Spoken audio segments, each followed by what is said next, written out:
joy. Hey, everyone. Yes. The Android faithful is back. The Android faithful. Excellent.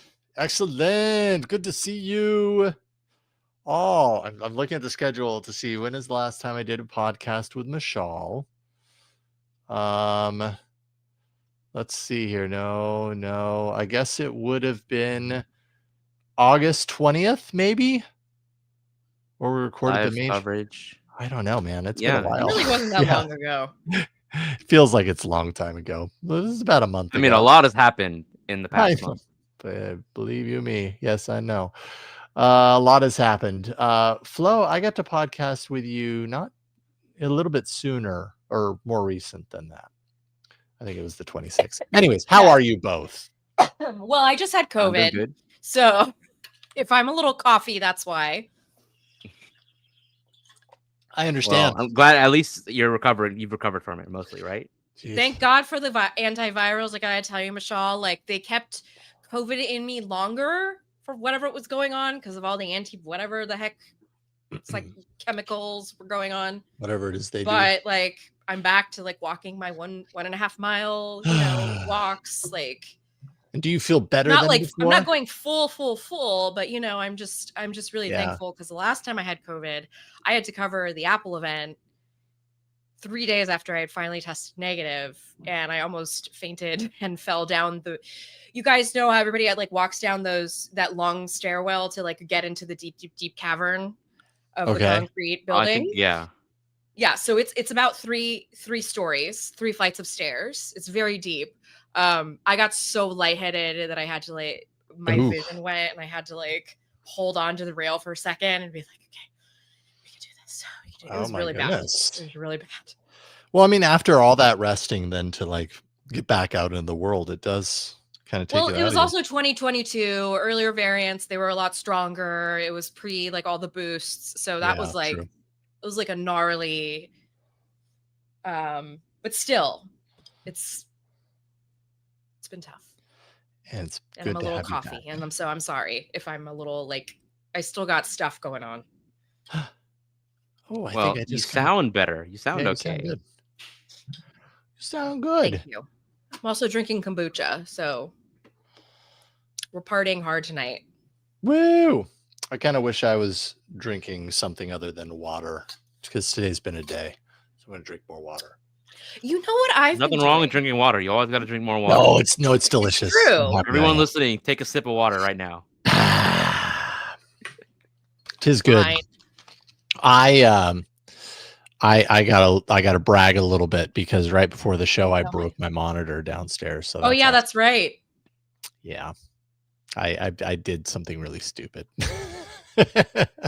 I can't even it's brave of you to accident. admit to doing something stupid on air. Yeah, well, I do when I do stupid things, I keep it to myself. Yeah, no, I live a life where if I try and keep that sort of thing to myself, it comes out in other ways, and then I just feel stupid for not just saying it. So I'm saying it. I made a stupid mistake and I broke my monitor. And that's how it goes. I was telling Mishaal, so I'll tell you. I have this little clip with a shotgun mic on it, a new shotgun mic that I bought that I haven't really used yet. I've been trying to like get it in the right spot, and I had it in a really great spot. I had decided like 5 days ago, all right, it's good enough there. Sounds great, blah, blah, blah. And then I was working just a little bit ago, shortly before the show. And I looked up and I was like, ooh, I could probably get it a little bit closer to me, but still be out of the camera shot. If I just put it on the corner of the monitor, right on the plastic. I don't want to go on the display, just the plastic of the monitor. I bet I could clip it right there and it'd be okay. That, my friends, was a bad decision because it almost immediately went and it was done. Donezo. No more monitor. I mean, it still works. It's like an inch and a half bar top to bottom on the right side. That is completely done. So anyways.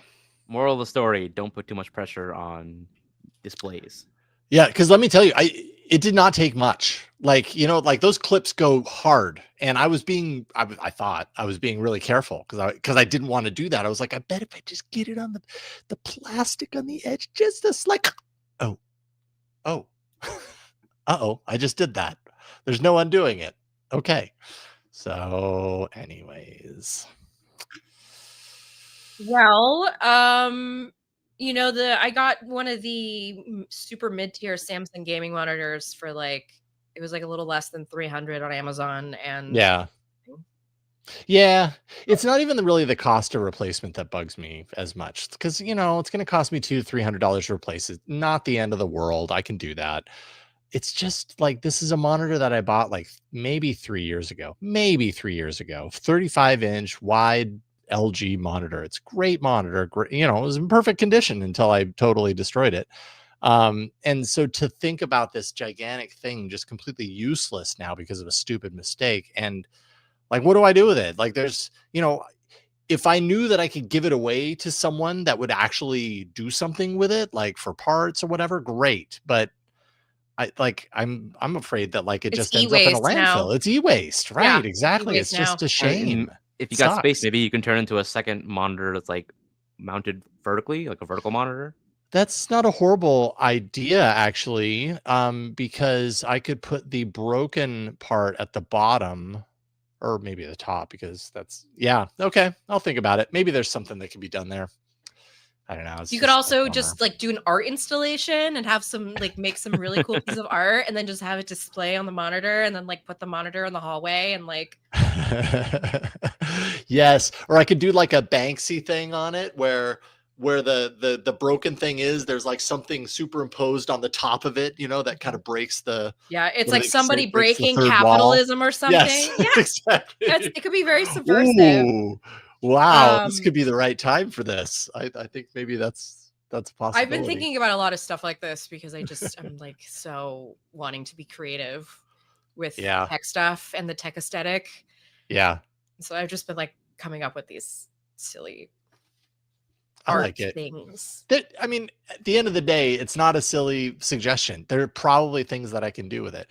Clinton says, you just wanted an excuse to buy a new monitor. Admit it. I promise you that is not the case, even though I know that was a joke. Like, I literally had no need to spend money on a new monitor, but now suddenly I do. Yeah, not in this economy, honey. In this economy, we are getting the monitors from the garage that we haven't touched in God knows how long, and we're going to try and reuse them because... Totally.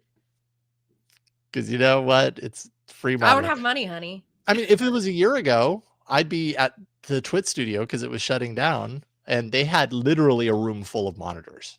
And I mean, the monitor I'm looking at right now was one of them, but it's up here. And anyways, it's not the end of the world.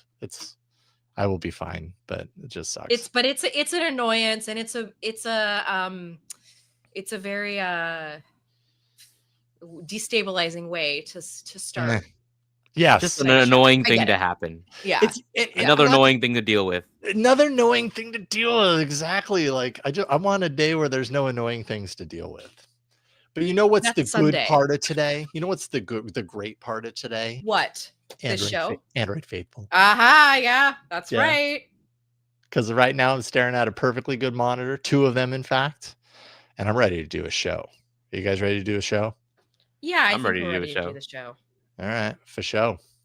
Okay then. Well, then I will go ahead. I will handle the top of the show things. So if y'all are good, I'm going to go ahead and put you on the side stage or backstage. Maybe that's how StreamYard talks about it. And see here, I will get my media assets. Everybody stand by. We are going to do a show in 3, 2, 1.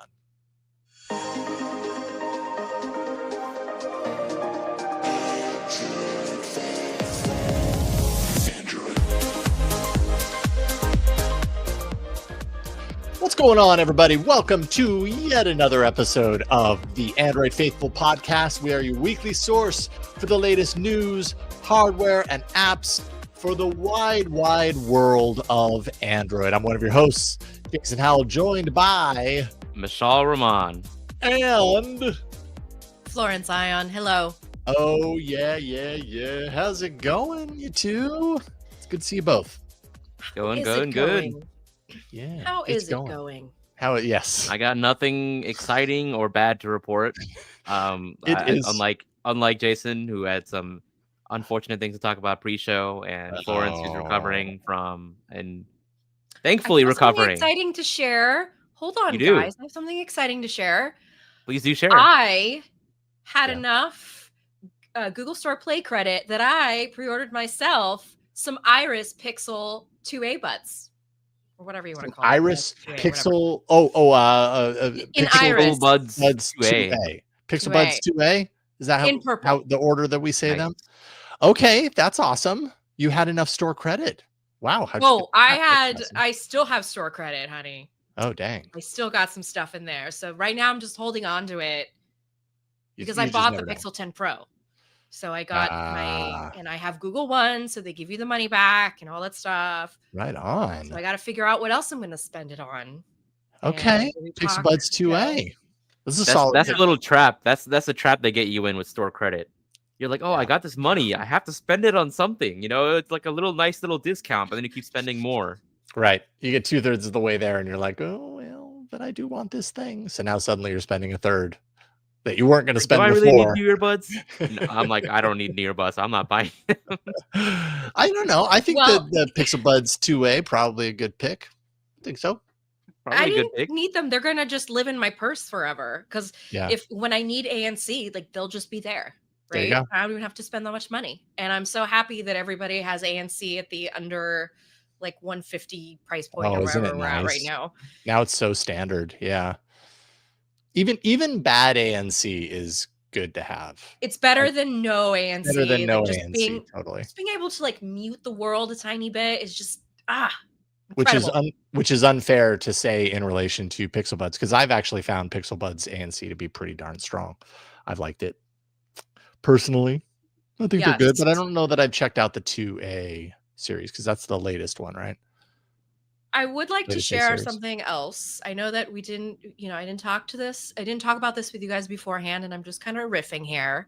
Okay. But I've been calling in a bunch of buds for us here at Android Faithful. I'm kind of doing like this very, very long testing. And these are the Moto loops, the Moto Bud loops. Oh, okay. And yeah, right. so I did get these in, yes. They're very gold. A lot of stuff has taken precedence over the earbuds, right? We've had a lot of phones and watches and things coming out. But I've been using these every day to go walking, and they are awesome, except for the fact that there's no ANC. And so I had them on public transit with me on Sunday, and it was futile. It was futile to like turn the sound all the way up because I wasn't even getting like the full, it's not in your ear, so the bass battling. Right. Mm-hmm. Yeah.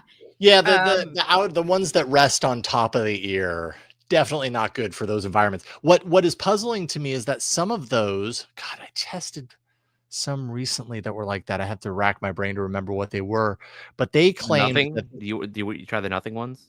Were they the ones that had the noise cancellation even though they were on top of the ear and not in the ear? I tested a pair. Were they recently. Bose? No, they weren't because the Bose. Bose works with Moto on these ones. It's the Bose technology in these. And I just don't understand how that's possible. I feel like you got to have a seal in order to really get true noise cancellation, but that's. You need both passive and active. Yeah. Like if you don't have passive active by actually like covering your ear, then you're just gonna get so much background environment. All the other noise can't overpower it. Yeah. Yeah. But this is good for when you're walking, and like unfortunately America is very car first. So yeah. Anywhere you walk in the suburbs, you got to watch out, especially in the morning, because everybody's like rushing off to work to get to the freeway to drop the kids off at wherever at school. Yep. Like the suburbs are a madhouse, And there's always a crazy driver. There's always one or two crazy drivers. They don't follow the signs, cross the red light 5 seconds after it's already turned red. Honestly, you're making the case for not wearing ANC while you're out for a walk. Because I am making a case for not wearing ANC out on a walk. That's exactly why I don't. Yeah. You want to actually hear the thing that might suddenly run into you. I mean, I've been foolish. I've worn ANC while on the trail, and it's a trail that we share with mountain bikers, and they really don't appreciate that. They're really trying to tell you when they're on your left. They're on your left, man. To your left. Ring, ring. On your left. Oh, I'm sorry. I didn't hear you.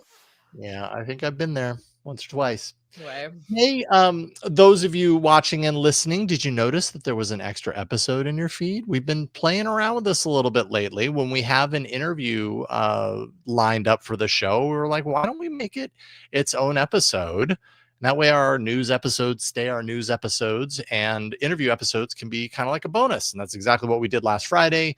Beeper's new CEO, Kishan Bagaria, joined us to talk a little bit about Beeper's messaging strategy, some of the features that they have coming up involving, you guessed it, AI, and talk a little bit about their history as well. Anyways, you probably saw it in your feed. I think it hit last Friday. Hopefully you saw it in your feed. If you did, right before Flo's newsletter that goes out every Friday, except when she has COVID. That's right, in which you're forgiven. I mean, COVID happens to the best of us. It was a bad week. Yeah. So anyways, check for that. And always check for Flo's newsletter every single Friday. AndroidFaithful.com. Make sure you're subscribed. All right. Should we get into the news? Yeah, we've got Let's news. do it. All right, Mishaal, what you got? Top story. So top story this week is some unfortunate news that Google has basically delayed the source code release for Android 16 QPR1. So basically, since the beginning, Google has been releasing the source code for every single Android OS version on a pretty timely basis. Like within 24, 48 hours, you will have at least they have begun to upload the source code. Well, they released Android 16 QPR1 on September 3rd. So it's been 13 days, and they still haven't begun uploading it, the source code at all. So people are kind of wondering, what's the deal with that? Like, is Google making Android closed source? Well, I reached out to Google, and they said they were going to release the source code within a few weeks. Now, mind you, I published this last Wednesday, so a few weeks could be this week. It could be next week. It could be like a month from now. Like, who knows what a few weeks means? Yeah, the word "few" is doing a lot of work in that sense. Yeah. And the reason this is like particularly concerning is because, for years, Google has been releasing Android as an open source operating system. It's released publicly for anyone to freely download, modify, and then distribute. And because it's licensed under the Apache 2 license, which is a very permissive license, you or I could release our own operating system based on AOSP, based on the open source version of Android, and we wouldn't have to share any of our changes back to Google. We could also sell our version of Android that we customize. We wouldn't be forced to give Google a licensing fee. We wouldn't have to pay them at all. We just freely use the operating system for whatever purpose we want. And a lot of companies do that. Android is pretty much everywhere because of how open it was. But in recent months, in the past year, Google has been slowly kind of closing down more and more parts of AOSP. Earlier this year, I reported that Google was basically shifting all development of Android into its private repository. So they used to do some work in the public AOSP Garrett. Now they do all work on AOSP in private. And then when they released the Android 16 update for Pixel phones, they didn't release some of the associated source code for their own Pixel devices. Like they didn't release the drivers, basically, or like the kernel source code with the history. They kind of are treating source code releases like how other OEMs treat it, which is to say not very well. And so this is kind of like a growing trend where Android is kind of becoming more and more closed. Like Google does say they'll still be releasing the source code for new Android releases, but it looks like it's going to be on a delayed basis. And so this is basically like there's already been a lot of things that have basically spelled the doom and kind of declining popularity of custom ROMs. Mm-hmm. This is yet another one of those things. Because if Google's not releasing the source code, then custom ROM developers have absolutely nothing they can work off of, right? So if you were waiting for, say, Lineage OS or Graphene OS or your favorite custom ROM developer to release their own updates based on Android 16 QPR1, you're going to have to wait because they don't have access to the source code, so they can't release any updates. So it's just a growing, kind of troubling, disappointing trend that we're seeing with Google's handling of AOSP. Yeah, increasingly straying from where we used to be. Yeah, I was going to say kind of snowballing a little bit, and I think that maybe has people concerned, has developers concerned about and I guess users just about the general openness or perceived openness of Android. as it's been versus where it seems to be right now. I mean, yeah. I mean, I don't know. Are you concerned, Mishaal? You know, you report on this stuff a lot. Does it concern you, or do you understand? Yeah. So I actually like had a long discussion like on my other podcast, the Authority Insights podcast, where I talked about some of the reasons why I think Google is doing this, and I think it actually makes sense for Google to do. As unfortunate as it is, I think it makes sense for them to do because for a long time, you know, releasing Android as open source has helped Google. It helped them to drive adoption of Android into all these different platforms and all these different new form factors and devices. And even if they're not paying a licensing fee and licensing Google's apps from Google, it still helps them because it's getting more and more people and developers and ecosystems embedded in Android. But now we're at a point where Android is so ubiquitous that Google doesn't really see the same benefits anymore as releasing Android as an open source platform. Like it's already everywhere. Yeah. No one's going to bother creating their own mobile operating system to take on Android when AOSP is there. They can use it as a base. So Google has all the advantage right now of delaying the source code. So if you want the latest up-to-date features and all the latest security updates, you got to license Google's applications.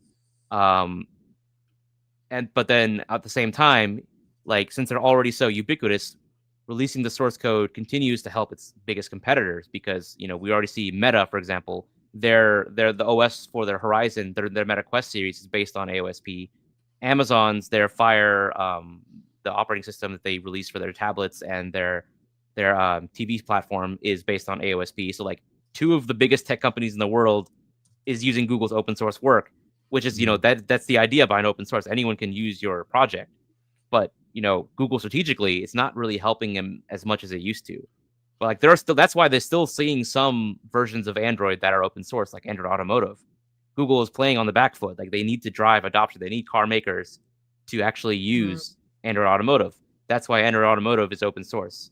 But Android TV, Wear OS, those two are not open source because you know Google doesn't really need to help competitors build their own Wear OS, their own smartwatch, and their own TV platforms when they want when they have the dominance there kind of already. Yeah. And I wonder if that sets the playbook for something like an Android Auto eventually. You know, if yeah, Google could they take reaches it closed whatever source? point that is to be like, all right, well, that moves in that direction too. And yeah. And the thing is, I'm pretty sure they have the legal right to do that. Like under the way AOSP is licensed, like there's nothing stopping them from taking it closed source if they wanted to. It's just always been a matter of how they've always done things. Like it's been their practice for a decade and a half now, or however long they've been doing it.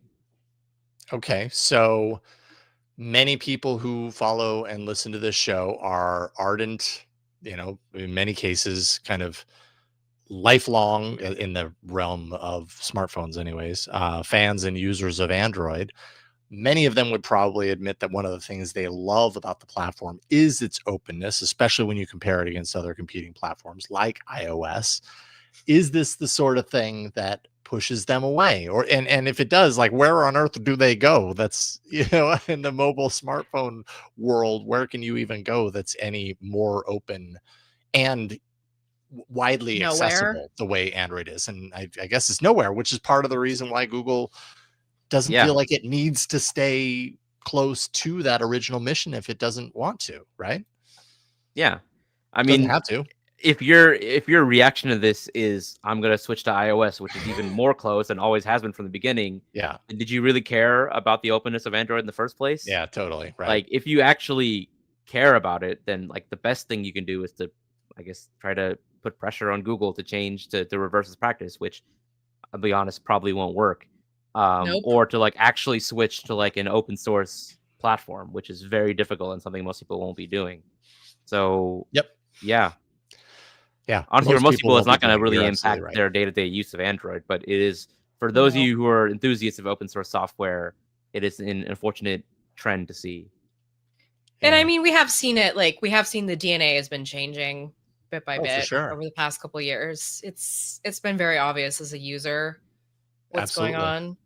But that's just it's just a bummer when things change. Change is hard. It is. It is. Yes, like Darn having to change your monitor when you break it. It's hard. It's hard to do that. Oh, sorry. That my pre-show trauma is coming up again. I apologize. Flo, speaking of change from One UI 7 to One UI 8 on older Galaxy devices, take it away. Yeah, One UI 8 is not a huge change from what you've probably been using. It's got a little bit of extra here and there. The big point of One UI 8 is it's a big AI update. Yeah. So if you're on an older Samsung Galaxy device, I think right now it's mostly the Z Fold, or how should I put this? Last year's foldables and the Galaxy S24 lineup right now are the ones that are really getting it. It's just basically bringing more multimodal AI and personalization to older Galaxy devices. The biggest change is that Samsung completely rebuilt DeX. So now it's on top of Google's desktop mode, which will be better in the long run. But, you know, as with all things that start, it take a while to get there. DeX is also going to let you add widgets to the screen and on connected displays. Also let you add any app to the taskbar. There's some new keyboard settings. And then the biggest, like, at least, so the Now Brief is the big thing that is coming to the old phones. And the reason I kind of looked it over is because it's already been on the Z Fold 7. I've already been using it every day. If you already have One UI 8, or you already had the Now Brief running on your Samsung device, the newest thing that you're going to see in this update is media controls in the Now Brief. Okay. Incredible. I can't tell if you're being are you serious, or are you like, is it actually incredible for you, or no? It's not. I'm poking at the update a little bit, okay? I just want to know, you know, it could be incredible for you. I've been I don't reading know about this software. Every single week, there's like a new rumor about One UI 8, and then, you know, all the Samsung blogs are like One UI 8, One UI 8. Finally, it comes, and it's just like, oh, it's the most minimal. AI. Yeah. Great. But it does speak to, like, that's where Samsung is making a lot of its changes in its version of Android. Yeah. And I mean, this is all okay. So we don't have as much openness as we used to have, but we still have kind of this choice between experiences between the manufacturers. Sure. So are you going to enjoy the Samsung experience? Well, let me tell you what happened to me today. In researching for this very quick little news story, I realized that the DeX app for the PC is now deprecated because it's been a long time since I've used it. So I was like so out of the loop. It's been deprecated for any Galaxy devices running One UI 7 and up. So then I went to your phone and I remembered the link to Windows. Link to Windows is what it's called. I still call it your phone. I remembered that you can actually just use the apps from your device on your PC. And do you know what I did today? When I have because I have a blocker on my main browser where I do work to block me from distracting sites like Amazon.com and Blue Sky whatever it is, and Threads and Instagram. And then you know what I did instead? I looked at them in the Link to Windows app on the Z Fold 7. So you wasted and time I was on checking in my game, and I was just like, and then suddenly, yeah, you wasted your time on a completely different display. Yeah. So, but that's I know how it is. Like Samsung software, because they. I tried blockers like that before. None of them ever. I've never stuck with any of them. Because we always know how to get out of them. Yeah, it's too easy. We set them up as if we will never know how to confront this roadblock. But if only I could set like parental controls on myself and give the pin to like my brother or something. Totally. But you would know. The thing is, we would totally never do that. Like, hell no, I'm not doing that. Unless you really, really, really care about keeping yourself from doing those things, then maybe you do it. And then you probably encounter the one time that it's like mission critical, and then you'd stop, you'd reverse and uninstall it, and you'd be done. What were you saying, Fluff? It's not. I was gonna say it's not something that life. I mean, life depends on you making your deadlines, certainly, but Heck, yes, it does. you know, it's not like you're locking me up from my favorite chocolate, which I sometimes have a tendency to go overboard with. Yeah, I did that today too. What is your favorite Did chocolate? you? So I have a late night M&Ms, peanut M&Ms habit. Oh, really? Yeah, yeah. I mean, I get it. Man, Peanut I just wanna M&Ms are taste. classic. Just go Yeah. go in with a handful and just. And then that handful is never enough. You go in for a second one after that. Lately, I've been enjoying the chocolate covered cherries from Trader Joe's. Oh, those are super good. Those are Super yummy. good. Too good. I ended up eating far too many. Maybe that's what led to my sugar high that led to my broken monitor. Sorry. They finally opened a Trader Joe's up pretty close to where I am, so I went there and I actually had the chicken tikka masala, like their That's great good. dish for dinner tonight. It's pretty good. That's pretty good. pretty I good. admittedly, That's what I used as to a brown eat when I guy, lived it's pretty alone. good. Yeah, it's pretty yummy. I mean, it's easy and yummy. Not like those Easy. two. That combination is cheap. pretty good for me. And cheap. Yeah. Pretty inexpensive. Anyways, this is not food faithful. Although maybe it should be. Although we are all food faithful because you kind of need it to survive. That's true. Anything critically important to know about One UI 8 other than that it's coming to more devices? Probably not at this Sure, point. now you have stocks. Oh, okay. It's Oh, now well brief. then it's critical to It's Google Finance, but your like I retirement. don't Okay.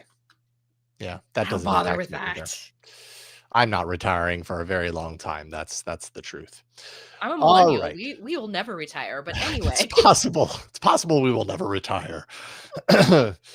Mishaal, what you got?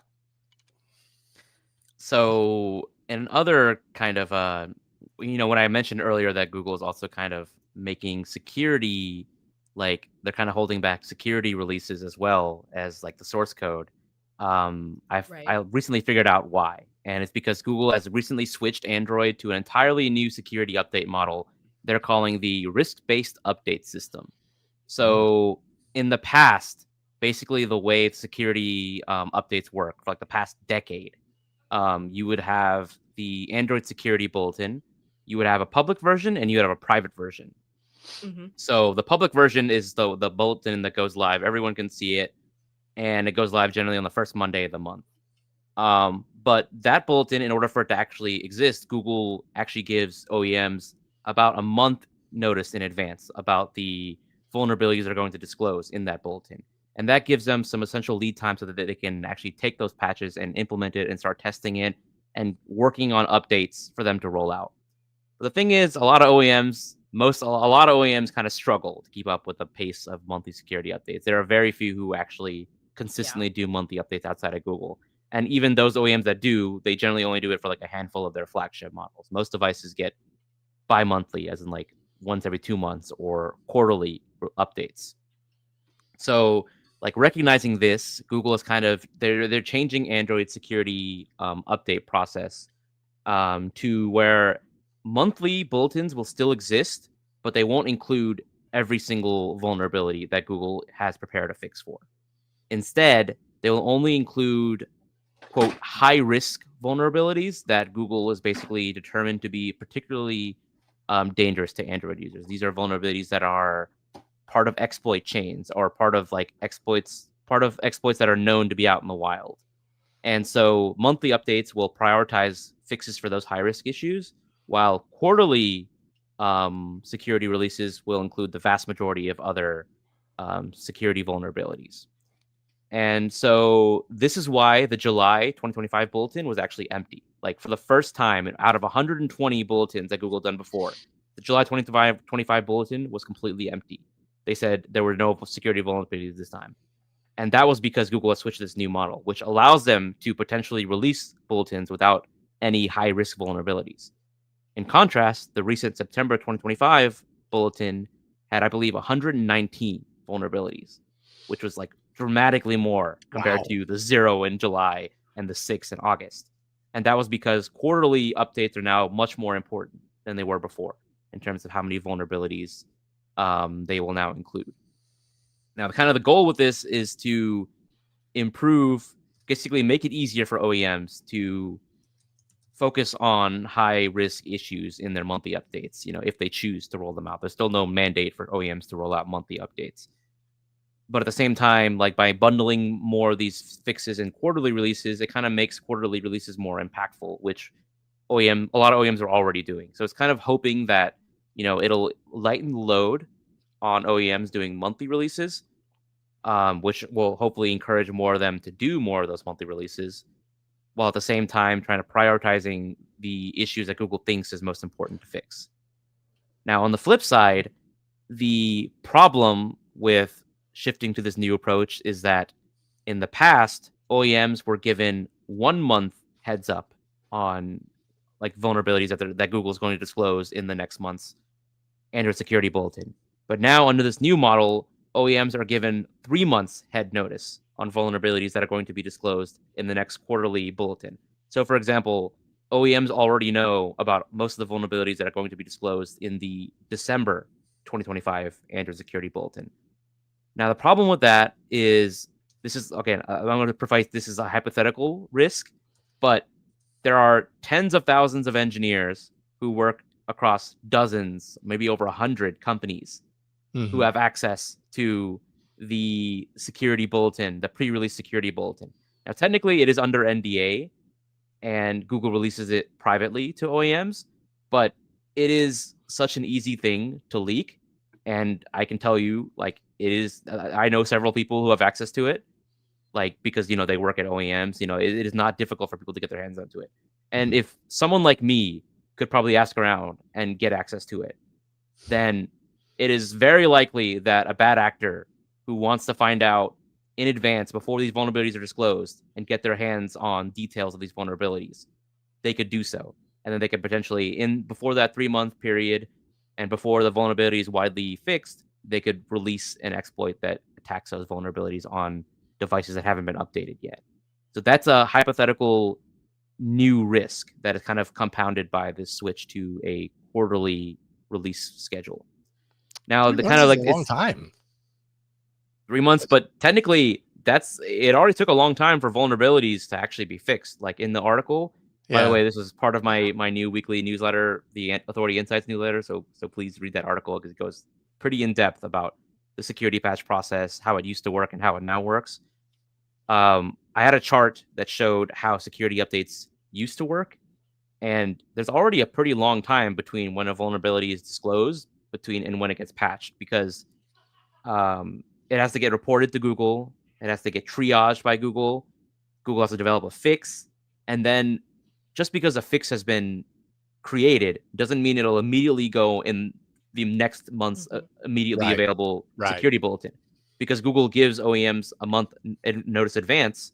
So if they've already given OEMs advance notice, then and a security fix has been developed for a new vulnerability after that deadline has passed, then it has to go into the next month's preview, which means it'll go on to the next month's bulletin.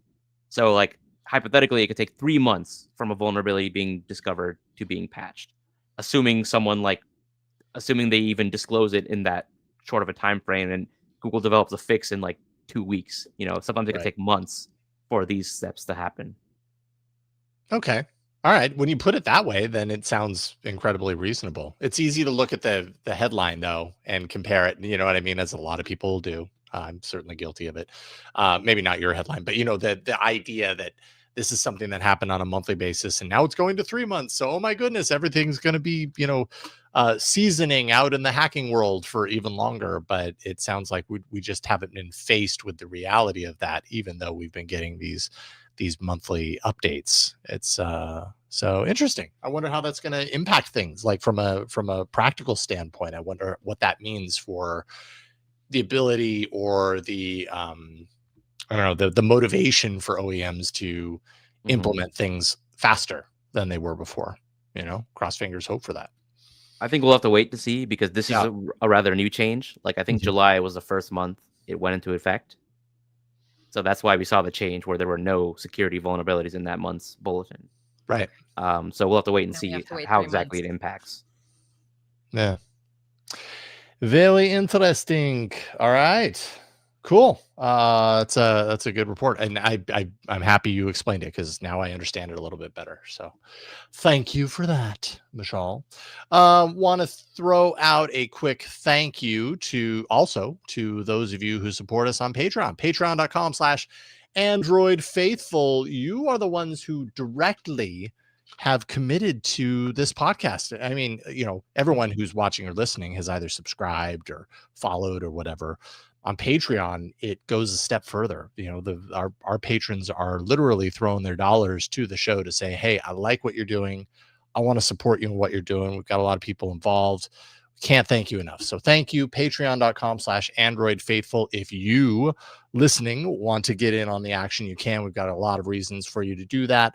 One of those reasons is, of course, we have a weekly on this show, 3 stories that we put up for vote for our patrons and say, hey, which of these do you want to hear us talk about on the main show? And then the other 2 we'll talk about in after hours, which is another perk for our patrons. And it's just going really well.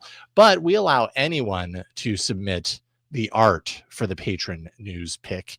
And this week, this guy named Ron Richards has submitted it because, he also likes to play around with AI image generation.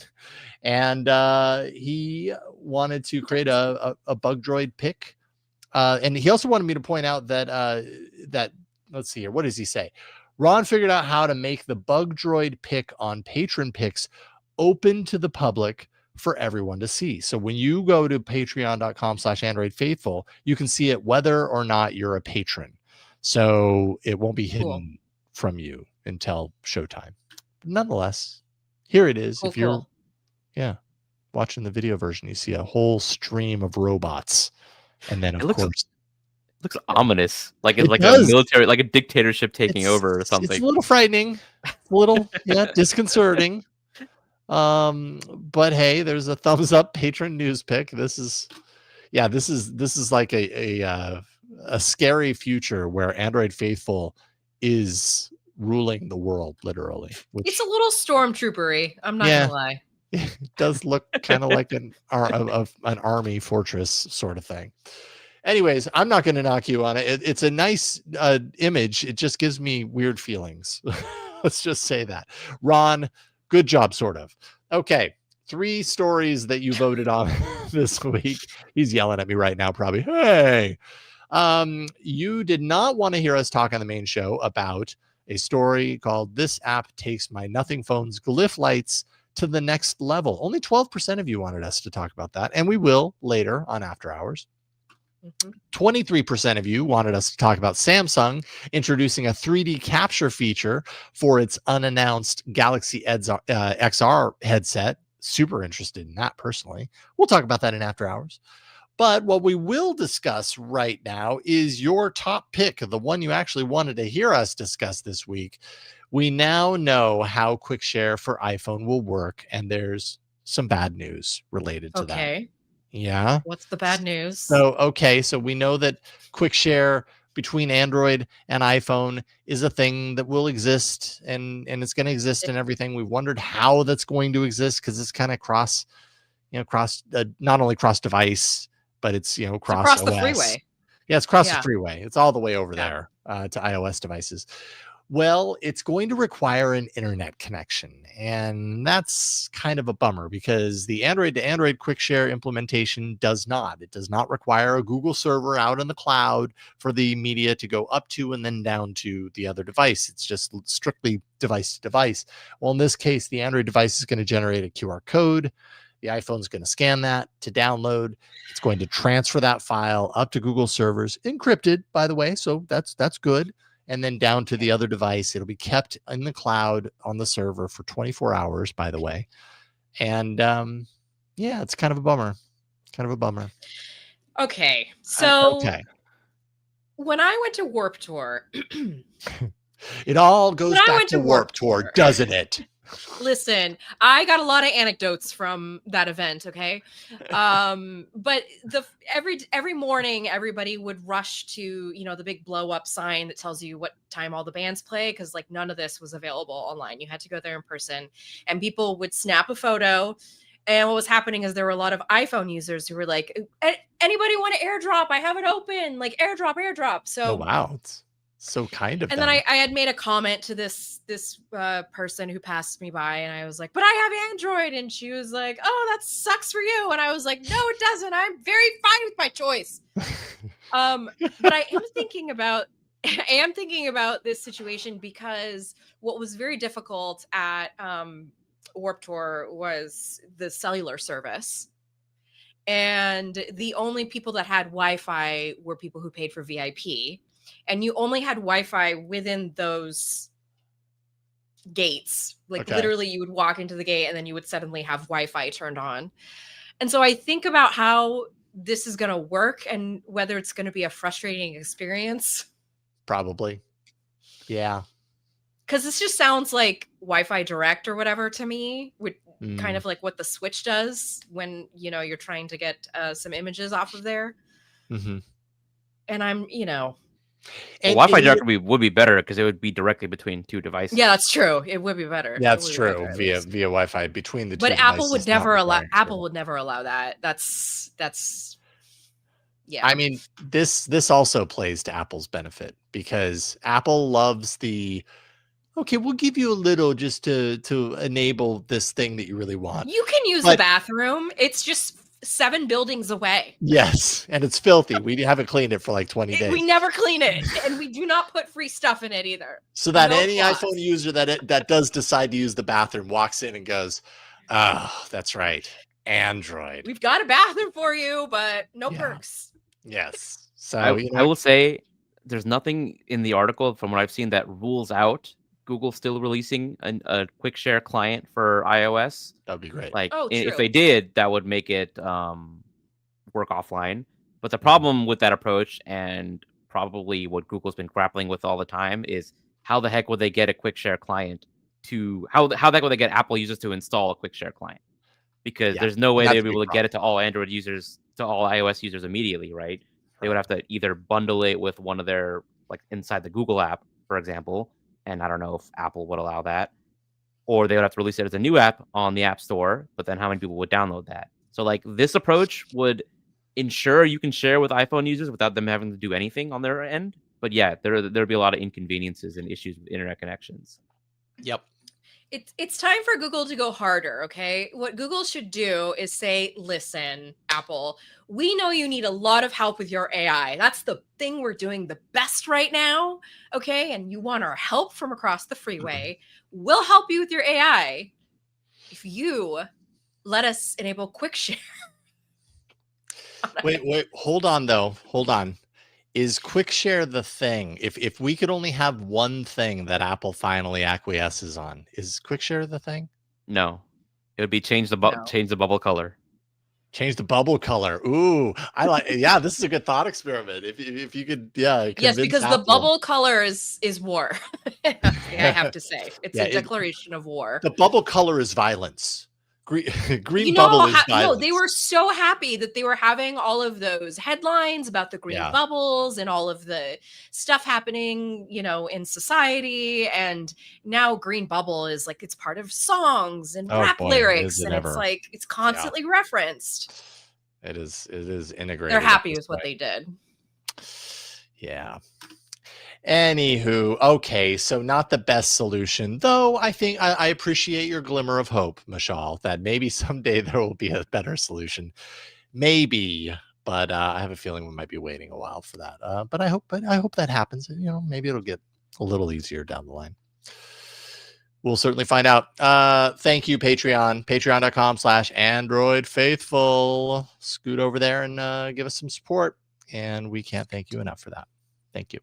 Okay, we are going to take a quick break. On the other side of the break, I've got something in a box, and I'm going to unbox it, and it will be out of the box by the end of the segment. That's coming up in a second.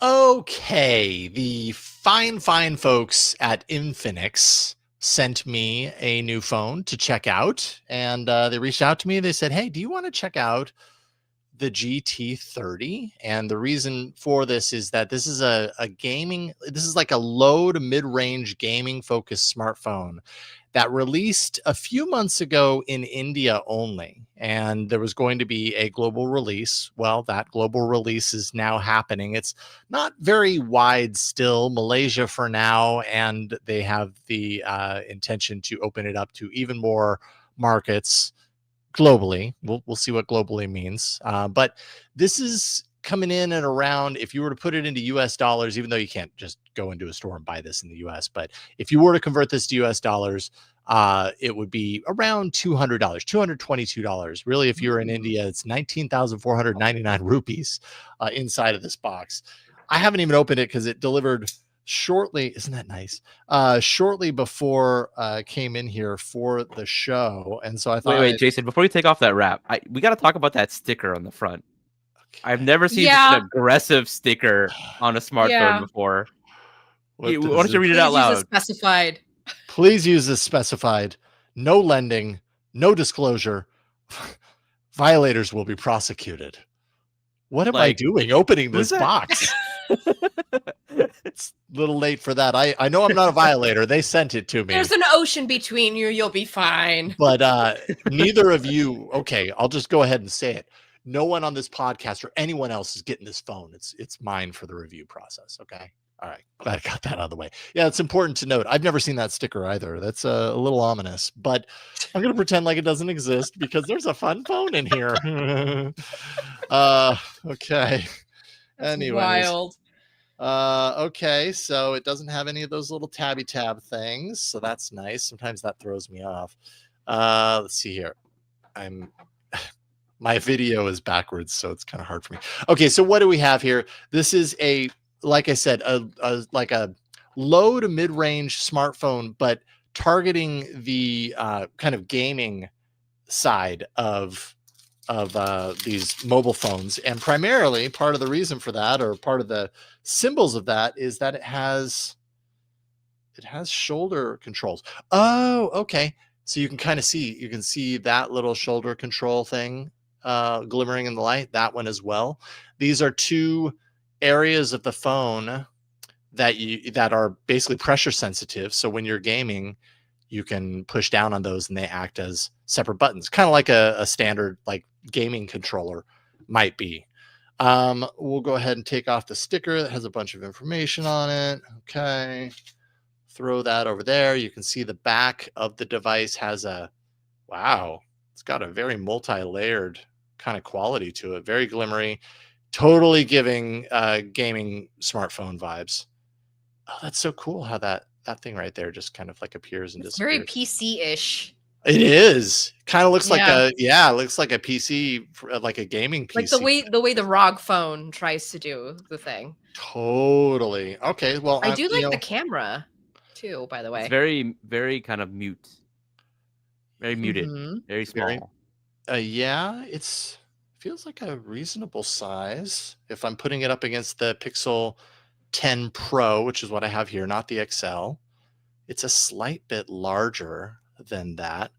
Gotta say so it's interesting as I'm looking at this kind of glass see-through thing on the back. It's almost like a nothing phone, but for gamers. You know what I mean? And I have the Nothing 3 here. I didn't intend to have this for this kind of comparison, but the Nothing 3 has kind of the see-through element, but it's just like standard like gaming parts, or at least that's what they model it after.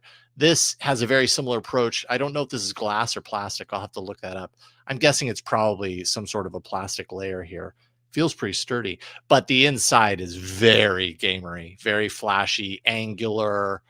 Got a cool aesthetic, I have to say. And there's no like case on it or anything. No, that's just the way it is. So 6.78 inch 1224p AMOLED display, 144 hertz refresh. You've got a MediaTek Dimensity 7400 inside, 8 gigs of LPDDR5X RAM, up to 256 gigs UFS 2.2 storage, 64 megapixel main camera, and an 8 megapixel ultra wide. And then on the front, you've got, I guess up there, you've got a 13 megapixel lens on the front. Your fingerprints will look different than mine, of course. 5,500 milliamp hour battery, 45 watt charging. It is running Android 15 out of the. Ooh, look at that. Did you see that? Oh, I was No, wondering do it if there's gonna again. Do it be again. if it's gonna light up at all. Well, because it was starting up, it did the LED, these LEDs shooting Aw. around. So yeah, you missed it, Flo. You missed a real I was looking solid light down. show. What the heck, Flo? You should have looked Dang. ahead. So yeah, that is one of the special features. Some rear LED lights that I'm sure once I have this all set up, will put out some interesting colors. Like I pointed out, the shoulder triggers on both sides of the corners. So and that's meant for gaming. But What? I think what's really unique about this is this is a gaming device with some gaming features, some very unique gaming features for a couple $100 converted, right? Not very much. So I'll be curious to see what markets this comes to outside of India, outside of Malaysia. If this is opening up to more global markets, hopefully that means it's opening up to a lot more places. Because I don't think, I don't know, maybe correct me if I'm wrong, but I can't think of any $200 to $300 smartphones meant for gaming with kind of these different types of control mechanisms with that very unique LED patterning on the back for that brief moment that we saw it. Yeah, pretty interesting. I'm psyched to check That this is out. interesting. Yeah, Wow. I'm not gonna go. I can't wait to hear what your experience is like with it. Yeah, it's pretty But cool. you'll have to come at it with somebody. You have to come at it as somebody, not just on a budget, but somebody from a part of the world where this really has to this has to work for them. Yeah, for that price. Just be a you know what I gaming mean? phone, right? Oh yeah, totally. I love the patterning on the back. I think that's really cool. The way the light hits it, it feels very multi-dimensional. That is really neat. So yeah, the Infinix GT30 kind of okay. Apparently, I was scanning for a QR code there. The lower tier model, they came out with a Pro not too long ago, and so this is the lower tier model of it. And so I'll be curious to see how this treats me, and I'll be playing around with it, and I will certainly let you all know what I think over time. So there we go. Let's see here. Very interesting. Very interesting. So all right, what games are you gonna be playing on it? Well, that's a good question. What game should I play on it? I mean, I think the PUBG install is usually the one that I tend to go to first. But I'm always open to new games that actually make sense on that kind of control method. Like, what do you think? Honestly, I don't really play many like Android mobile games anymore. It seems like the hottest thing for people to do in the enthusiast community now is literally emulate Windows games using like I don't know if you saw the so even The Verge published an article recently where they like there's a new app called Game Hub that allows you to install and run Windows games on your Android phone. I mean, I've been doing that with Xbox Game Pass. So, but that's like streaming it from the cloud or streaming it from your thing. This is literally natively, technically through emulation, but locally, Interesting. I would be kind of curious to see how much like a $200 budget gaming phone would handle those kind of games. Yeah. And also, Jason, I think you might have to play Genshin Impact. Genshin Impact. That's like, another one that that's like I have been using that one lately as well. Yeah. That one and Asphalt. Yeah, Asphalt. Sometimes I throw that on there for the racing as a benchmark app. Yep. Kind of use. Yep. Oh, but I will say I have one of these power doohickeys. This isn't going to work for me. It doesn't work here in the U.S. Whatever they call this. It works overseas, but not here. So, which makes sense. This is not a phone that you can find in the US. So anyways, I'll spend time with the Infinix GT30 and let you know what I think. Let's talk about some Galaxy S26 leaks. Yeah. Of which there were plenty. Let's talk about it. Okay. It's really just going to be me giving my 3 cents on everything that's been posted over at Android Headlines. Is really because I have some thoughts. So let's go in order of our little sheet here. We'll start with the news of exclusivity, the Samsung Galaxy S26 Pro CAD renders. So I think the big thing to take into account right now is that where we're starting with the rumors this year is we're going to have more of the same in terms of looks with some slight trims here and there and some slight elongation of the screen size. But for the most part, a little more of the same. The thing that's really going to change, from what is alleged, is that it's going to be the Galaxy S26 series is going to be the S26 Pro and the S26 Edge. So it's kind of what we're looking at with next year's lineup, in addition to the regular S26 from what we were saying. But the CAD renders pretty much point to more of the same on the backside, which is fine. Is fine. I was a little confused though, because if you go over to the GSM Arena link that we have in our doc, Yes. just scroll down a little, and instead what I see is this, like, what was this called again? The camera platform? Plateau. Plateau? Yeah, I don't know. Peninsula, whatever.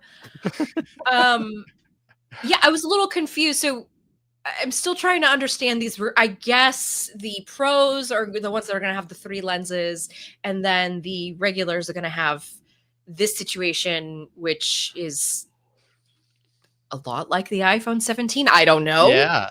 Again, these are early renders. Yeah, so very similar to the kind of squarish or rectangular camera bar of the iPhone 17, which I feel is a different take on the pill-ish, once rectangulish Pixel camera bar. They're all borrowing from each other at this point, as they usually do. What will be interesting to note is that this will actually, if this happens, is all alleged, this will actually make the Samsung phones usable on their backside, because right now they're not very stable. They wobble. Yeah, you're right.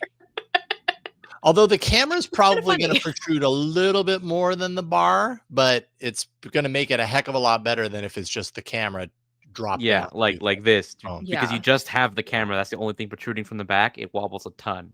Totally. Put it down. Mm-hmm. It's kind of funny. I'm not going to lie. I laugh about it because you got to laugh about things in life.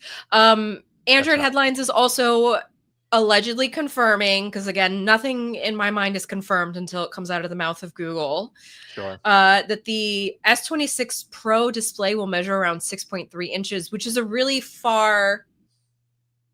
So I'm trying to understand how the series is going to go, because it's a far account from the Ultra, where we've been with the Ultra, which has been this mega big screen. Mm-hmm. It's confusing. It's a little confusing. But the Pro is going to have like Pro level specs, including 16 gigs of RAM, which kind of feels like the necessity now for all of the Galaxy AI, all of the AI stuff that's going on between Google and Samsung. And then let's see, a 4,300 milliamp battery, built-in magnets, hopefully. And I didn't realize that was being rumored. Oh, that's good. Yeah, because we haven't had that on Samsung devices yet. Pixel 10 was the first. Magnets. Yeah. Well, Pixel 10 was the first after the HMD Skyline. So hopefully, right, like Pixel 10 is like just the beginning of Android phones. Gosh, I hope so. Widely getting this. And I'd honestly be really surprised if Samsung went more than a year, not having it. That would be a big get for Google and its Pixel line to have it that long. Yeah. Cool. That makes me excited. But so now here's where I have a bit of an opinion. Okay. This is where I'm going to editorialize. So there was another Android Headlines piece published on Jason's birthday that said the Galaxy S26 Pro's cameras may be less pro than you expect. Oh, okay. From what I am gathering here, basically, let's see. The main camera is said to feature a new sensor, but The sensor size reportedly remains unchanged, so improvements will be minimal. And then the most notable change would be a shift from a 12 megapixel sensor to a 50 megapixel sensor for the ultra wide lens, which would be great because that would, enable high resolution ultra wide shots, which is just, it's good. But then the tipster called it a quote useless 50 megapixel sensor, unquote. Oh. None of this is confirmed. We're all just talking about this. But then there's this other story from Android headlines, which was that Samsung would use an old periscope camera sensor. Now they found in the room in the corner with dust on it. Yeah, but this is, but here's the thing. I actually think this might be good because I don't know what it was about the Galaxy S25 Ultra. Like, it just wasn't hitting me the same way as the S24. Like the S24 and the S23, I will say, one after the other, they both felt very solid in what they were purporting to offer, which was, good zoom and good computational zoom. So something that was passable. Yeah. I didn't feel as much of that with the S25 Ultra, and I'm also kind of feeling like that because I recently did the test with the Pixel 10 Pro, the zoom test, and so I'm just having all these like feelings about what's going on there. It's compared to what the Pixel 10 Pro was doing, guys, it was not good. Okay, I'm gonna tell you. The boat that I had brought here on the show a couple weeks ago did not come out on the S25 Ultra the same way it did on the Pixel 10 Pro, but apparently Samsung might use the S24 Ultra's periscope sensor in the S26 and S27 Ultra, so that would be two generations of that. But that does mean that it would have a better or farther optical zoom. So it would have an 8x optical zoom. And I mean, if that was used in the 24 Ultra, and you're saying also the 23 Ultra, and it was good, then the 23 Ultra had a different camera. It's just whatever they were doing there computationally was working for me. Okay. Yeah, that's what I meant by that. So this is just the 24 Ultra periscope might be the one that's used in this, and if that was good, then it could still be good. That was the one that really impressed me, and this would put it up to par with the iPhone 17 Pro. Okay. So the 17 Pro can now do the 8x optical zoom.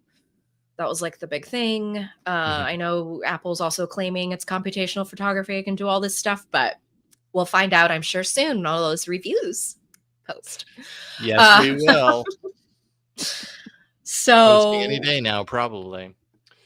It's minimal stuff. It's minimal trade-offs, but it just kind of speaks to how Samsung really plays around with their specifications every generation. And they I feel like they really sway.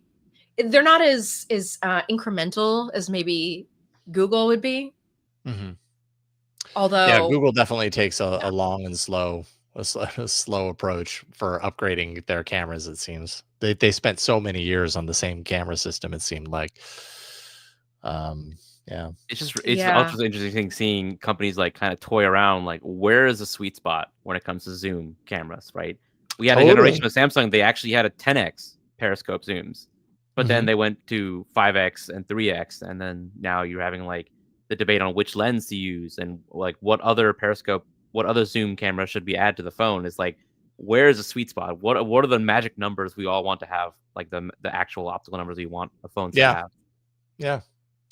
I will say right now I'm really comfortable between 5x and 10x, which I realize is like that's quite a bit of space. But when I'm zooming in to like crop on a scene or whatever you want to call it, I'm going between 5 and 10 to kind of get the optical point that I want on the 10 Pro. Optimal optical.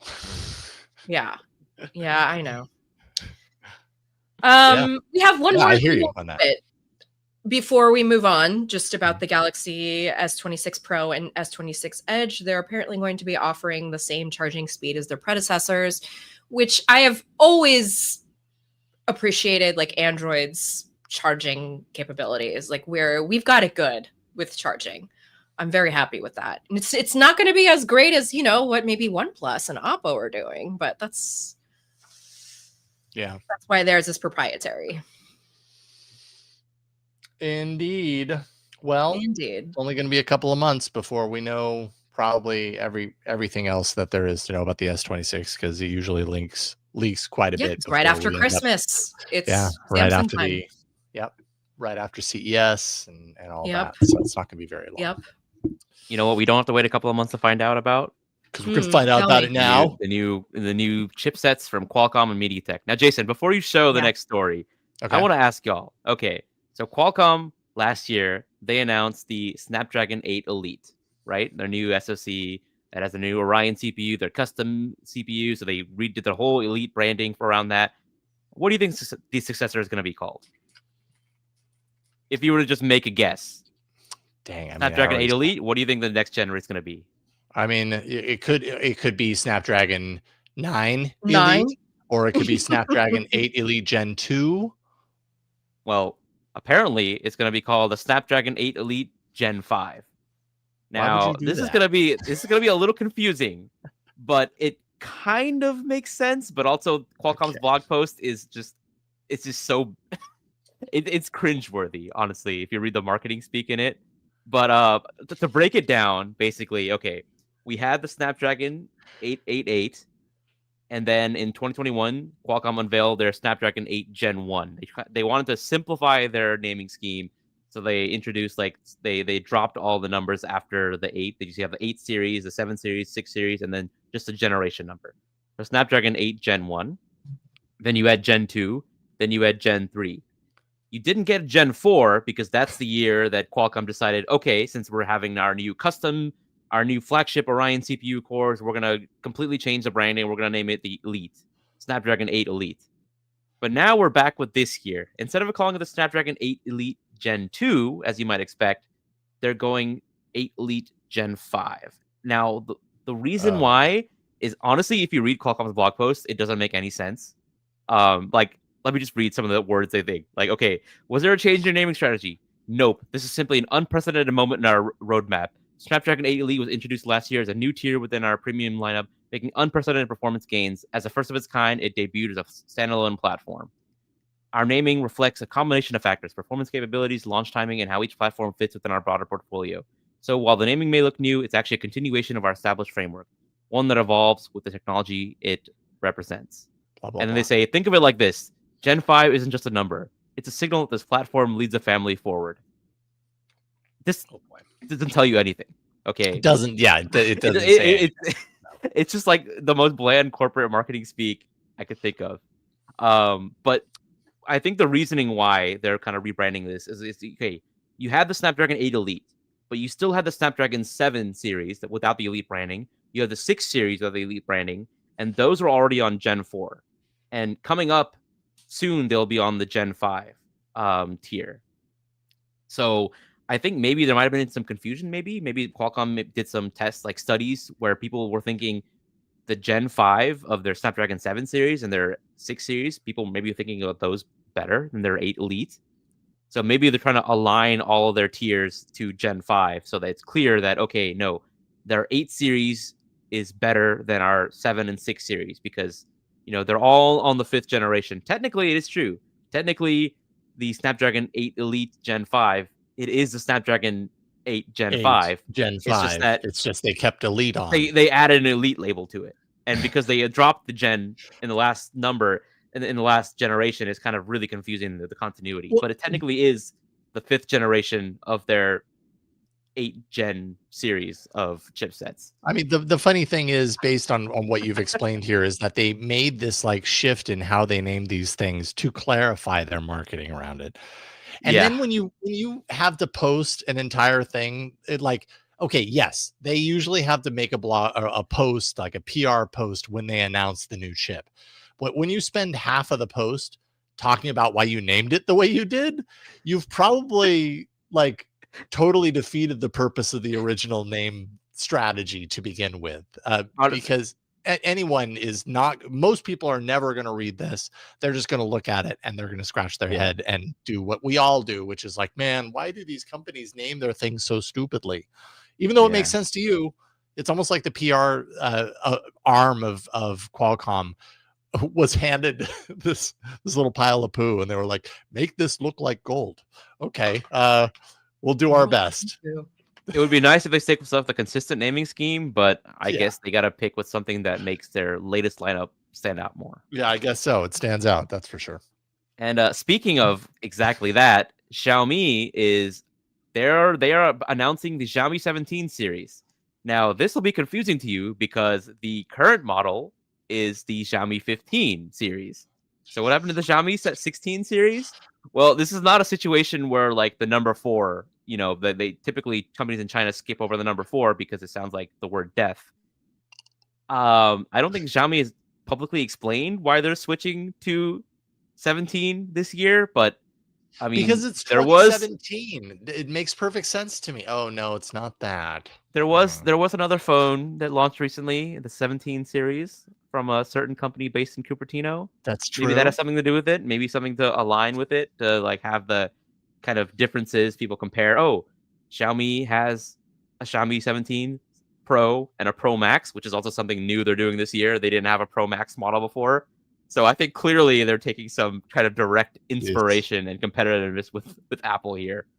But in any case, they are doing some new quote unquote new things with the Xiaomi 17 series. Like we see here in this photo that they're adding a rear display again.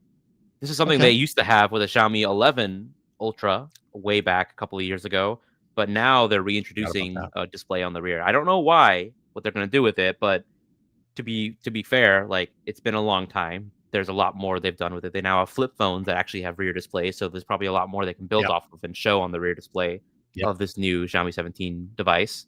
So who knows? It might be a lot more useful than the old rear displays from the Xiaomi 11.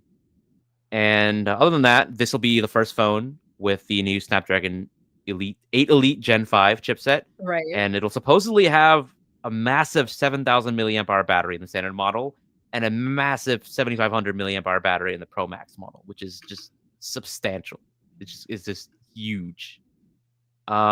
These phones are shaping up I don't know exactly when they're coming. They'll be launching this fall, but who knows? Maybe we might get more details at next week's Qualcomm Snapdragon Summit because Qualcomm is unveiling their new chipset, and presumably maybe Qualcomm or Xiaomi will also be there to say something about the new chipset.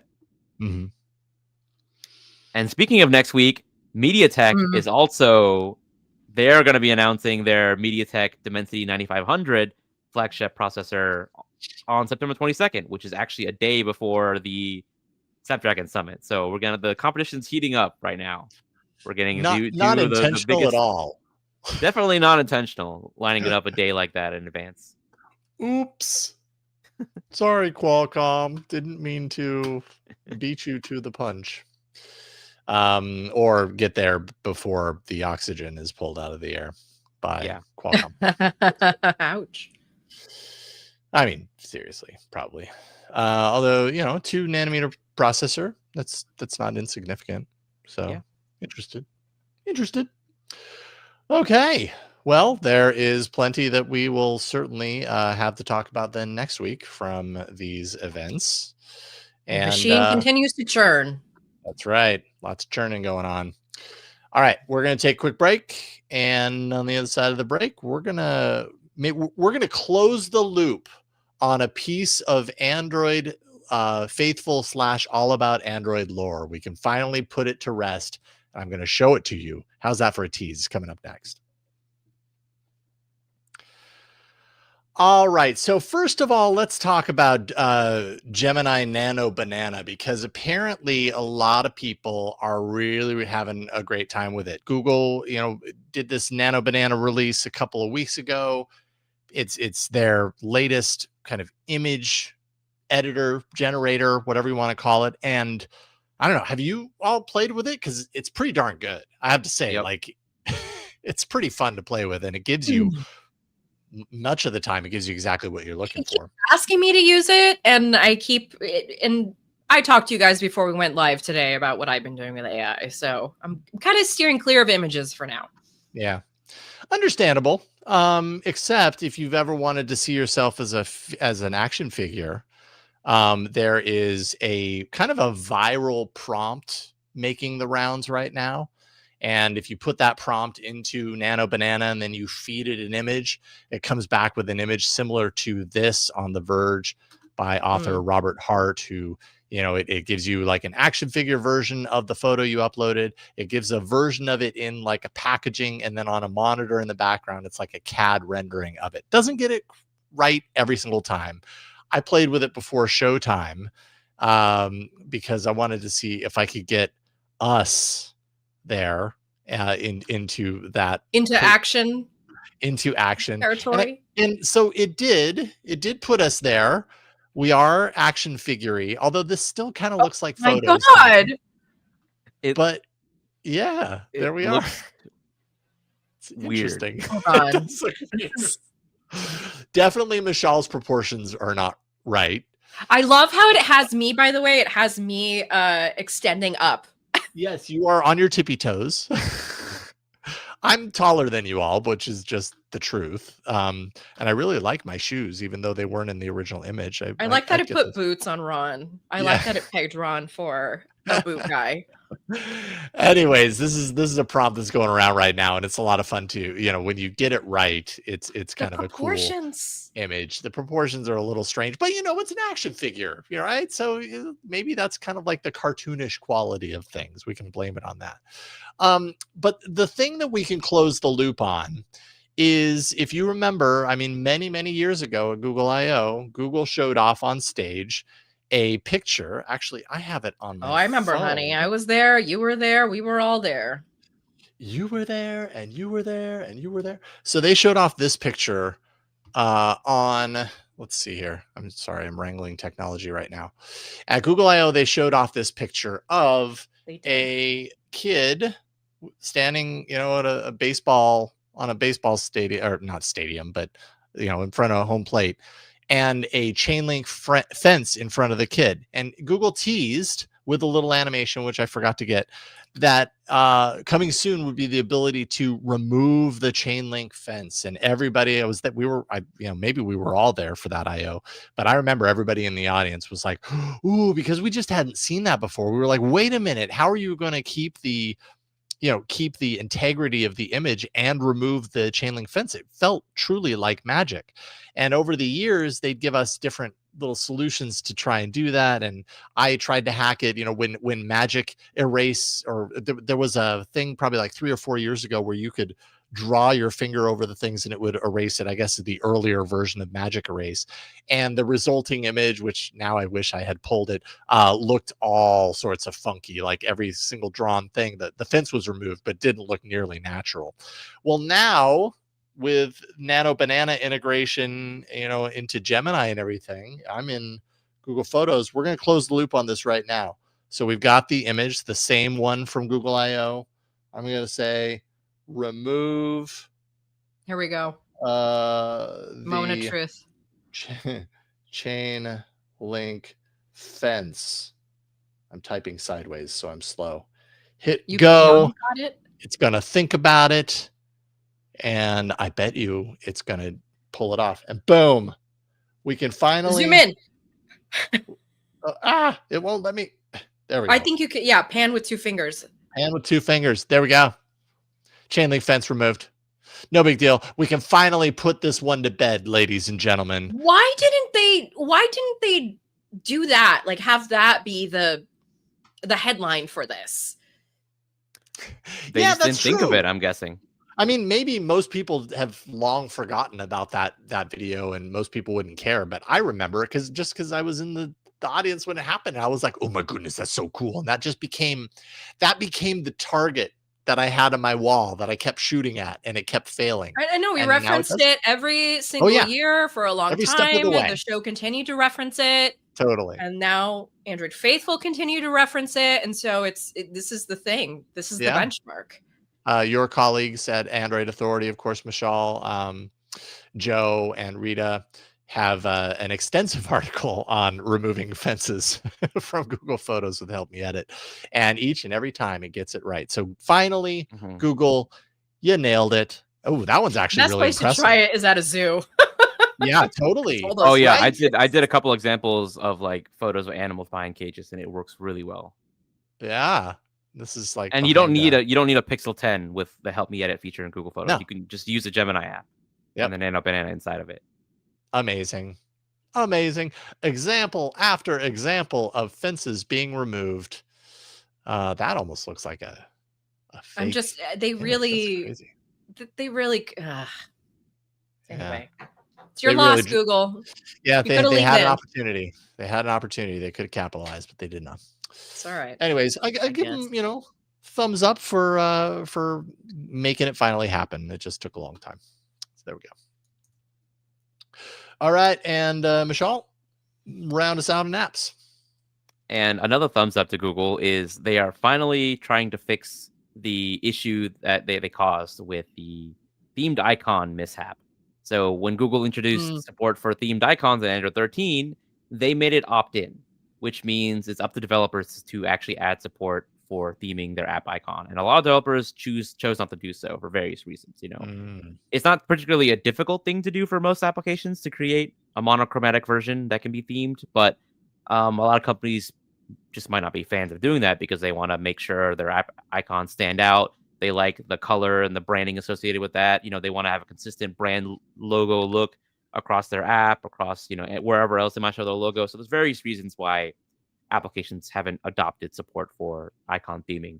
Well, Google has finally put their foot down and said, in Android 16 KPR2, the system will now automatically generate a themed icon for your app.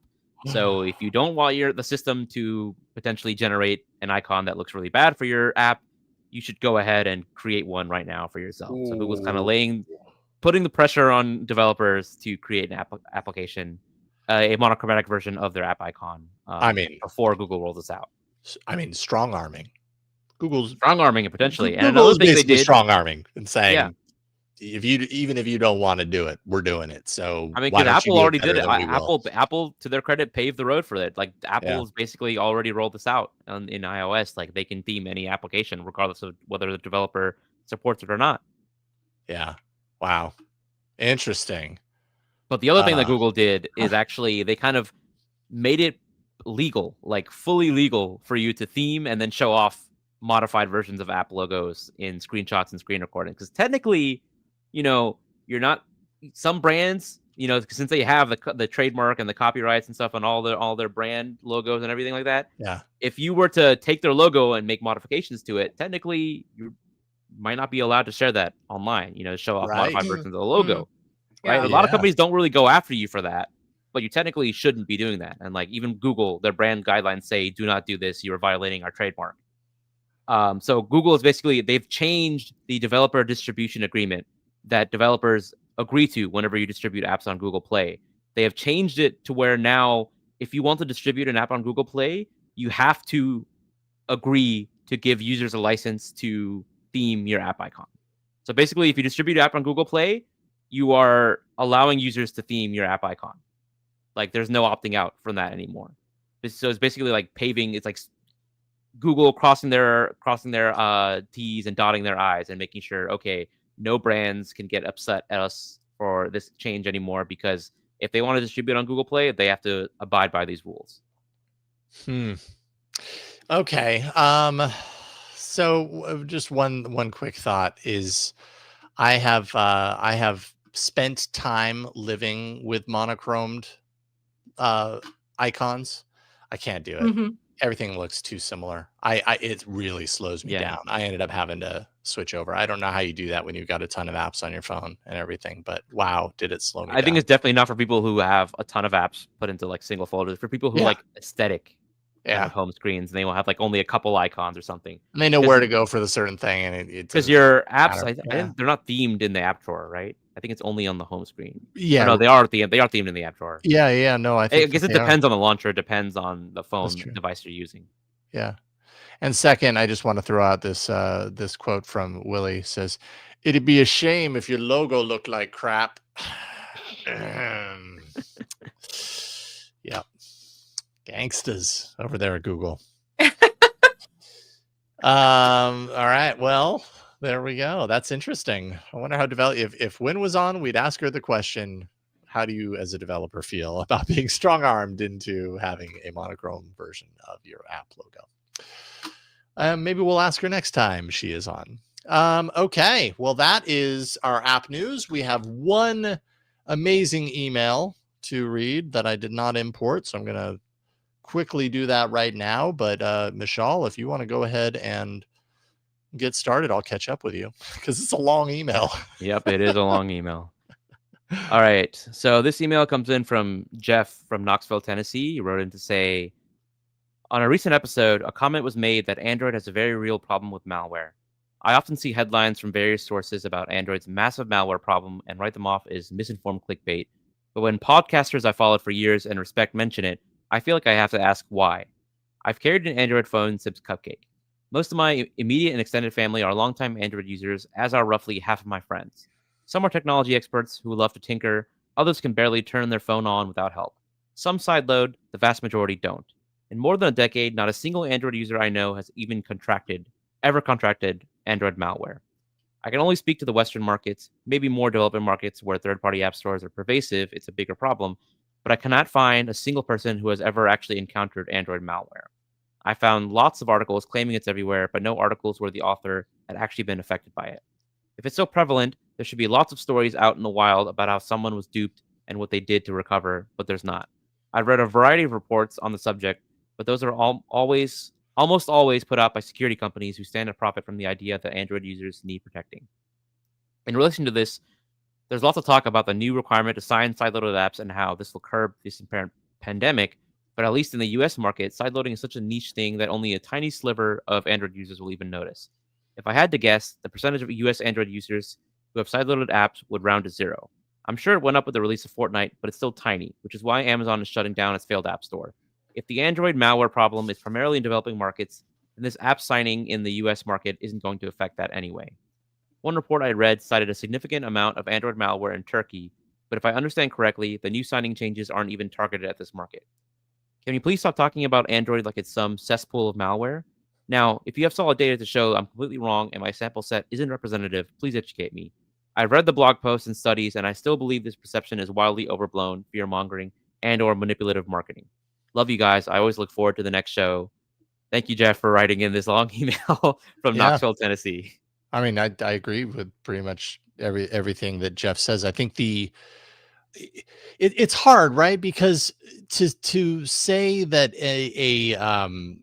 when there is some sort of issue that can be manipulated by someone, that has the ability of being manipulated by someone, to say that it's not worth ever talking about because I've never seen someone impacted by it before, that's probably a stretch. But I get where you're coming from. I mean, we work in Android, and like I've done an Android podcast almost since the beginning, and I can't even really tell you of anyone that I've ever known firsthand. Maybe someone has come on a show and made a comment about this, that, or the other, but I really could not point to a single person and be like, oh, I know that person. It happened to them and they lost X number of dollars or they lost their account, whatever. Yeah. So I think your point is valid. At the same time, these things do impact somebody somewhere. And I don't want to invalidate that either by just simply saying anything along these lines isn't worth talking about because I don't know anybody that's ever been impacted by it. So yeah, it's kind of a mixed bag for me on that. I mean, there's literally billions of Android users, right? Yeah. Even a small percentage is still millions of people who are affected by it. Even a minuscule percentage is a bunch of people. And the other thing is, even if you haven't heard of it happening to someone in your personal life, doesn't mean it hasn't happened to one of them, right? Like if someone gets scammed or they get hacked or something happens, people get embarrassed by that happening to them, right? They might not tell you, they might not be upfront by it. They might just keep it to themselves that this happened to them, right? Yep. So that could be the case for some people in your life. Like the time I got scammed by an Etsy witch. Sorry. Oof. There's story there.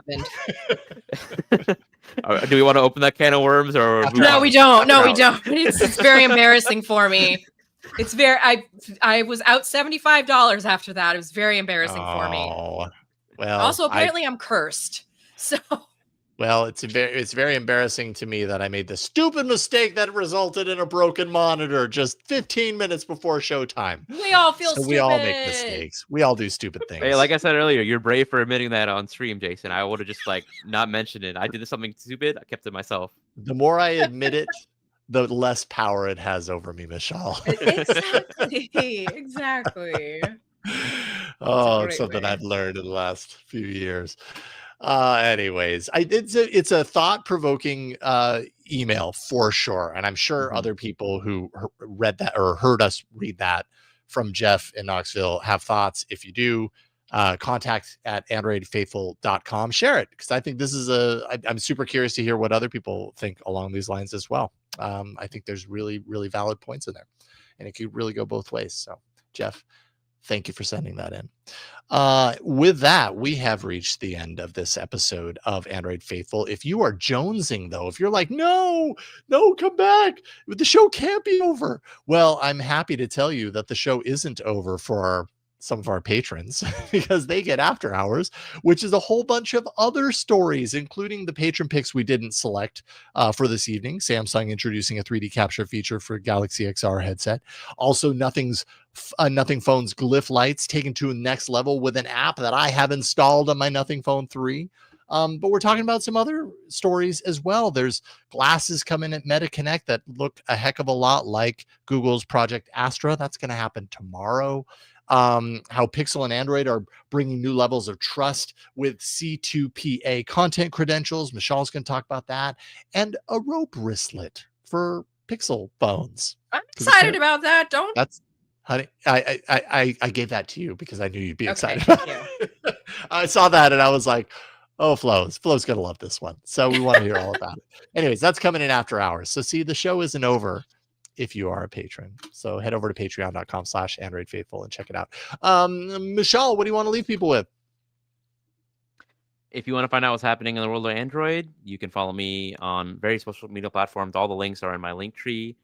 But if you want to follow the work that I'm doing recently, please subscribe to also the Authority Insights newsletter, which I am writing every week, and also the Authority Insights podcast, which I have learning how difficult it is to actually manage, produce, record, and do all the post-production stuff. So I appreciate all the work that you guys do, that you and Jason do, that Jason and Ron do every week to get this podcast out. Welcome to our world, Mishaal. One of us. Yeah, it's not easy. It's not easy. So I appreciate that. Well, you guys are doing a great job with the new podcast and the newsletter. So good work there, Mishaal. And it's great to get to do another show with you. Thank you for being here. Flo, what do you want to leave people with? Where should I point people to? I don't want people to just be left with the fact that I was scammed by an online witch. So instead, you can go to florenceion.com. This really happened, by the way. I'm not just doing a bit, just FYI. florenceion.com for links to where you can sign up for the Android Faithful newsletter, which goes out every Friday. And of course, don't forget, I also do a podcast with Andy and Natko on the Relay Network called Material. It is about Google. You can check that out at relay.fm/material. And also, we're currently fundraising right now for St. Jude Children's Hospital. So if you would like to support that, definitely relay.fm to go check that out. Love Material. 533 episodes. Holy cow. I didn't realize it had gotten up that high. Good work. Awesome. Well, thank you, Flo. And since everybody is directing people to Linktree style pages, I guess I'll throw you to mine. Linktree.com/Jason Howell. There you can find out how to support me on Patreon. I'm starting to do a thing where I was like, I'm not doing much specifically for my patrons on my Jason Howell Patreon. And what people were saying was just like record a video every once in a while and tell us like what's going on behind the scenes. So I've been doing that. I've been really enjoying it. It's like, it's very candid. Hanging out with Jason. Yeah, it's just like hanging out with me. Like, I'm just telling you right now, if you want to hear more story about this broken monitor that I keep on talking about because I'm so angry about it, I'll probably do one about that because it seems like the right thing for me to do is update everyone on my Patreon about my broken monitor. But anyways, you can find all that information Linktree.com/Jason Howell. And yeah, just a little note there. Don't put a clamp on your monitor. See, saying that out loud, it just sounds so stupid because it is. So anyways, I'll talk about it more there. As for this show, patreon.com/Android Faithful. If you want to support us directly, you can. AndroidFaithful.com. You can also support us there, but really, you're going to find all of our episodes. You're going to find Flo's newsletter, so you can subscribe to that there. You should definitely do that. Everything that you need to know about this show can be found at androidfaithful.com. And I think that's about it. Thank you, everybody, for watching and listening. We love you, and we will see you next time on Android Faithful.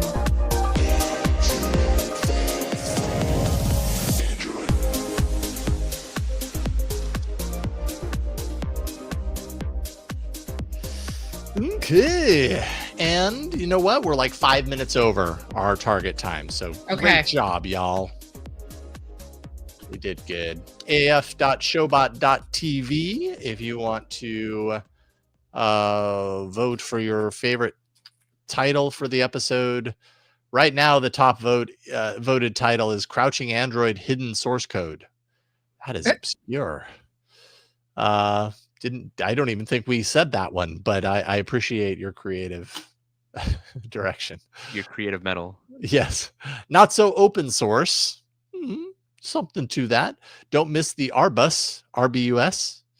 Samsung S26 addressing backside wobble? ? Qualcomm can't count. That's fun to say out loud. We can finally erase that fence. Ooh, well, there might be some. I'm really feeling that one. I'm going to be honest. Google logo gangsters clamping the witches of. Oh, that hurts. Don't go there. That hurts for both of us. Already trying to get over it. That hurts Flo and me equally. The clamp is in there, and the witches are in there. We're both in pain. Thank you a lot, Cousin Ojan. I can't believe how much money I spent on that witch. Anyway, I can't believe how much money I'm going to spend on a replacement monitor. So we're in the same boat here. Samsung One UI 8, aka One AI 8. Parental self-controls. There are no Android chocolate blockers. Violators will be prosecuted. Samsung's camera plateau becomes a peninsula. And clamping just got demoted down to the bottom. It got demoted. It did. Erase that fence. Moved up though. Yeah, but you know, you guys really like the hidden source code one. It's a clever play on words. Crouching Android hidden source code. Yeah, like I get it. Crouching Tiger, Hidden Dragon, which I forgot about that movie. That's a movie, right? Yeah. Yep. Never forget about that movie. It's like one of the best movies of all time. I did. Oh, we're doing it. Oh, okay. I'm doing it. Sorry. Okay. That's right. God, when did that come out? Year 2000. Don't do this to us on stream, Jason. Oh, this is but Ang Lee. Okay. All right. Yeah, that was a classic. Okay. All right, we're done. I'm sorry. I really like We Can Finally Erase That Fence. So I'm gonna vote for it, which takes it to the top. It's a good one. Okay. We love you guys, but we really want to take that one since Google did not go with it. So I feel like we're gonna own it. We're gonna own it. Yeah, we're gonna own it because Google chose not to own it. Yeah. Somebody's gotta own it. Yeah, that's the spirit. All right. Well, that is it, folks. Thank you so much for being with us, for hanging out. We do, as we say, as we've said many times, have another show to record, which is After Hours, which you don't get unless you are a patron, and you get it later once everything is all published. So it's kind of like a later surprise. So we are going to bow out and go do that. But thank you, everybody, for being here. Y'all are awesome. And yeah, fun times. See y'all later. Take care, everyone. everybody.